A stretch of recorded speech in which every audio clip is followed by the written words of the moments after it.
کوئٹہ میں chief secretary Balochistan Shakeel قادر خان کی زیر صدارت سیکریٹریز کمیٹی اجلاس کا انعقاد ہوا۔ صوبائی کمشنر الیکشن کمیشن اور سیکریٹری لوکل گورنمنٹ کی جانب سے عام انتخابات 2024 سے متعلق تیاریوں پر بریفنگ دی گئی۔ چیف سیکریٹری کو بریفنگ دیتے ہوئے بتایا گیا کہ 8 فروری کو منعقد ہونے والے عام انتخابات صوبائی حکومت کے لیے تمام تیاریاں مکمل کر لی گئی ہیں۔ آر اوز اور ڈی آر اوز کو آئی ٹی سہولیات کی فراہمی کو یقینی بنایا جا رہا ہے۔ انتہائی حساس پولنگ اسٹیشنز پر سیکیورٹی کے بہترین انتظامات کو یقینی بنایا جا رہا ہے۔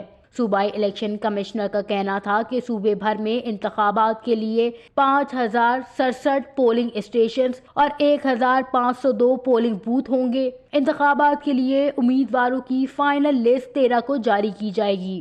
انتخابات کے لیے ٹریننگ 31 جنوری کو ختم ہوگی۔ سیلاب سے متاثرہ اضلاع میں 55 پولنگ اسٹیشنز کی مرمت کے لیے فنڈز جاری کیے گئے ہیں۔ ضابطۂ اخلاق پر عمل درآمد کو ہر صورت یقینی بنایا جائے گا۔ انتخابات کی نگرانی کے لیے الیکشن کمیشن، صوبائی الیکشن کمشنر آفس، ڈویژنل اور ضلعی سطح پر کنٹرول روم بنائے جائیں گے۔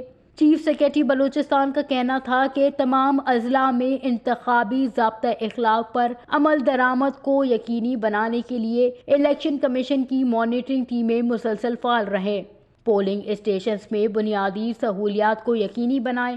الیکشن کمیشن کے ڈسٹرکٹ مانیٹرنگ افسران امیدواران کو ضابطۂ اخلاق کے حوالے سے آگاہی دے رہے ہیں۔ فائنل ٹریننگ سسٹم، IPMS اور پاکستان سٹیزن پورٹل پر عوام کی جانب سے درج شکایات کو فوری طور پر حل کرنے پر خصوصی توجہ کی ہدایت دی گئی۔ تمام سیکریٹریز اپنے دفاتر میں حاضری کو یقینی بنائیں۔ سیکریٹریز حضرات اپنے ماتحت عملے کو دفاتر میں پابند رہنے کو یقینی بنائیں۔